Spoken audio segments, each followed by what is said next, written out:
इस कहानी की शुरुआत में ओलिविया नाम की एक्ट्रेस को दिखाया जाता है, जैसे पूल में नहाते हुए दो लड़के देख रहे होते हैं और साथ ही वो ओलिविया की ड्रिंक में ड्रग्स भी मिला देते हैं। पर जैसे ओलिविया उस ड्रिंक को पीती है, उसकी बॉडी पर अजीब से निशान हो जाते हैं और देखते ही देखते उसकी मौत हो जाती है। और पुलिस को इन्वेस्टिगेशन से पता चलता है कि ओलिविया की मौत दो ड्रग्स लेने की वजह से हुई है, जिनमें से एक के बारे में तो उन्हें पता चल जाता है पर दूसरे के बारे में उन्हें पता नहीं चलता। इसके बाद कहानी शिफ्ट होती है जहाँ पर एक हॉस्पिटल को दिखाया जाता है और यहाँ पर यशोदा नाम की एक लड़की को देखते हैं जो कि प्रेग्नेंट है। दरअसल यशोदा सैरोगेसी से माँ बनी है। उसे पैसों की जरूरत थी, इसीलिए वो सैरोगेसी से माँ बनती है। सैरोगेसी से माँ बनने का मतलब होता है कि वो पैसों के लिए माँ बन रही है, यानी कि डिलीवरी के बाद बच्चा उसके पास नहीं रहेगा, उसे उस बच्चे के बदले पैसे मिल जाएंगे। और यशोदा ऐसा इसीलिए करती है क्योंकि उसे पैसों की ज़रूरत होती है, इसीलिए वो सैरोगेसी से माँ बनती है। हॉस्पिटल में डॉक्टर उसे बताते हैं कि कंपनी वाले उसे आधे पैसे भी दे देंगे और इसके साथ साथ जब तक बच्चा नहीं हो जाता उसे उनके पास रहना होगा। पर चूँकि यशोदा की छोटी बहन को एक गंभीर बीमारी है, इसलिए वो ऐसा करने के लिए तैयार हो जाती है। और अगले ही दिन यशोदा के घर एक पैसों से भरा हुआ बैग आता है और उसके बाद कंपनी वाले यशोदा को बेहोश करके उसे अपने साथ ले आते हैं। इस कंपनी का नाम इवा होता है और वहाँ पहुँचते ही यशोदा की मुलाकात मधु नाम की एक लड़के से होती है। वो उसे वहाँ के सारे रूल्स और रेगुलेशन बताती है, साथ ही वो ये भी कहती है कि डिलीवरी के बाद उसे सारे पैसे मिल जाएंगे और वो अपने घर भी जा सकती है। वहीं हम पुलिस ऑफिसर ऋषि को दिखाया जाता है। इसे डॉक्टर बताते हैं कि शिव की मौत दम घुटने की वजह से हुई है, ना कि ब्लास्ट होने की वजह से। दरअसल जिस दिन कंपनी वाले यशोदा को लेकर आ रहे थे, उसी दिन शिव की डेथ हो गई थी और शिव के साथ ओशी नाम की एक मॉडल भी मारी गई थी। यहाँ पर ऋषि अपने हेड से बात करके किसी एक्सपर्ट की मदद मांगते हैं और ऋषि को इस केस की परमिशन मिल जाती है।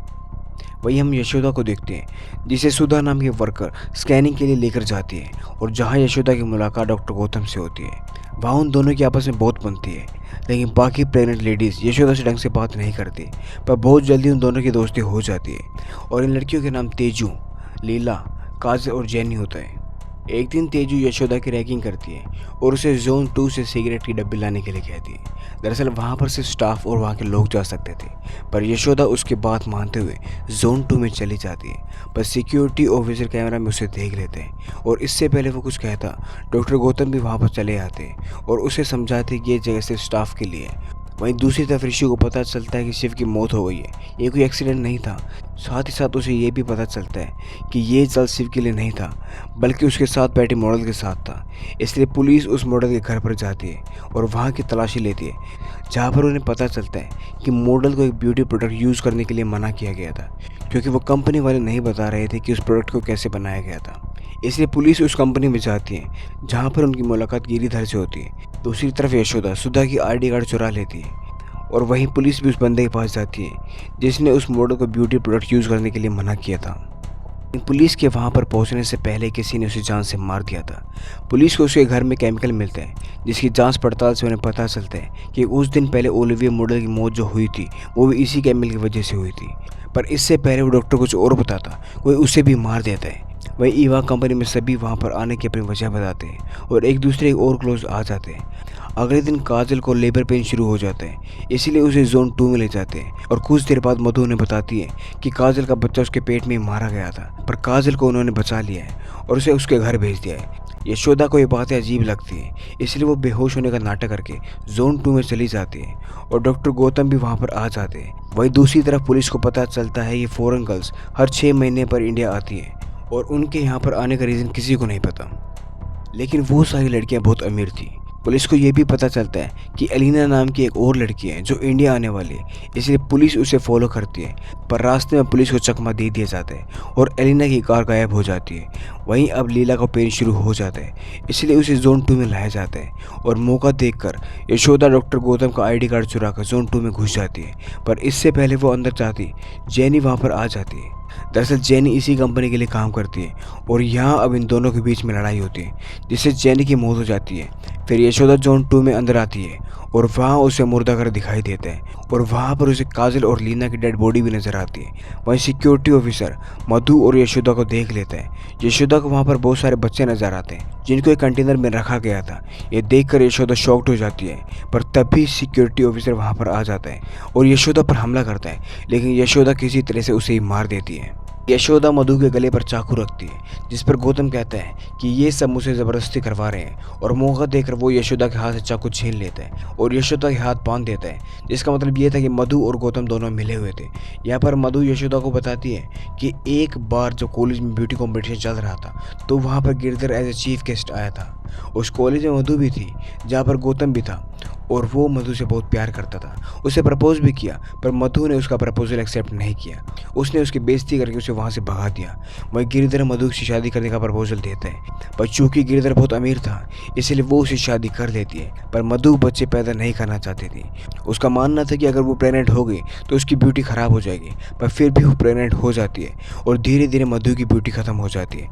दरअसल मधु को एक अजीब तरह की बीमारी होती है और इसका इलाज कोई नहीं था, और देखते देखते मधु दिखने में बहुत बदसूरत हो जाती है। इसलिए वो सुसाइड करने की सोचती है, पर किसी तरह से वो बच जाती है। वहीं गिरिधर उसकी बदसूरती देखकर उसे छोड़ देता है, लेकिन तभी गौतम मधु से कहता है कि वो उसे फिर से सुंदर बना सकता है, पर उसकी एक शर्त है, उसे हमेशा के लिए उसके साथ रहना होगा। और ये सुनकर मधु उसकी बात मान लेती है। उसके बाद गौतम बहुत सारे एक्सपेरिमेंट करता है और एक दिन वो सफल हो जाता है और मधु को बहुत सुंदर बना देता है। पर मधु सुंदर बनते ही उसे धोखा देती है और वापस गिरधर के पास चली जाती है, जिस पर गौतम उसे कहता है ये ब्यूटी सिर्फ 6 महीने तक चलती है, उसके बाद तुम्हें दोबारा डोज लेनी होगी और इसका फॉर्मूला सिर्फ मुझे पता है। वो उसे कहता है मैं चाहता तो इस सीरम बेचकर बहुत सारे पैसे कमा सकता था, मैं अमीर बन सकता था, लेकिन मैंने तुम्हें चुना। ये सुनकर गिरधर कहता है क्यों ना हम तीनों मिलकर काम करें, तुम्हें मधु चाहिए तुम ले लो, लेकिन मुझे ये सीरम दे दो। और इस तरह तीनों मिलकर काम करना शुरू कर देते हैं और इस प्रोडक्ट को लेने के बाद 48 घंटे तक कोई भी ड्रग्स नहीं लेना होता। और इसी के चलते ओलिविया की मौत हुई थी, क्योंकि उसके ड्रिंक में किसी ने ड्रग्स मिला दिया था। दरअसल ये लोग न्यू बॉर्न बेबी में पाए जाने वाले प्लाज्मा की वजह से प्रोडक्ट बनाते हैं और प्रेग्नेंट लेडीज को इसीलिए अपने पास रखते हैं। वहीं उस मॉडल को इस बारे में पता चल गया था, इसीलिए उन्होंने उसे मरवा दिया था। वहीं ऋषि को पता चलता है कि कमिश्नर भी इनके साथ मिला हुआ है, और वहीं हमें यह भी पता चलता है कि यशोदा भी एक ट्रेंड पुलिस ऑफिसर है। पर ड्यूटी ज्वाइन करते टाइम पुलिस ऑफिसर ने उसके साथ एक रात गुजारने के लिए कहा था, और अगर वह ऐसा नहीं करेगी तो बदले में उसे पैसे देने होंगे, तभी वो ज्वाइन कर सकती है। ये सुनकर यशोदा की बहन डिसाइड करती है कि वो बहुत सारे पैसे इकट्ठे करेगी और अपनी बहन को पुलिस में ज्वाइन करवाएगी। और वहीं हमें पता चलता है कि असल में सरोगेसी मदर यशोदा की बहन बनने वाली थी, पर हॉस्पिटल वाले उसे कहीं और ले गए थे। इसलिए यशोदा खुद को सरोगेट मदर बना के इन सब का पर्दाफाश करना चाहती थी, और इसीलिए शुरू से ही यशोदा यहाँ पर हर चीज़ को नोटिस कर रही थी। वो नोटिस कर रही थी कहाँ पर सिक्योरिटी है और कहाँ पर कैमरे लगे हुए हैं, और अब प्रेजेंट में ऋषि कमिश्नर को मार देता है। और वहीं यशोदा भी सभी गार्ड्स को मारकर सभी औरतों को बचा लेती है। और जब सब औरतों को मधु की सच्चाई पता चलती है तो वो सभी मधु को एक खाई में गिराकर उसे मार देते हैं। और इसी के साथ ही कहानी यहीं पर ख़त्म हो जाती है। दोस्तों, इस कहानी में बहुत सा ट्विस्ट है। मैं आपको रिकमेंड करता हूँ कि आप इस कहानी को रियल में देखें। एक एक्सप्लेनेशन में और एक रियल मूवी में बहुत ज़्यादा फ़र्क होता है, तो मैं आपको रिकमेंड करता हूँ कि आप इस मूवी को ज़रूर देखें। और इसी के साथ ये वीडियो यहीं पर ख़त्म होती है। मिलते हैं अगली कहानी में, जब तक के लिए धन्यवाद।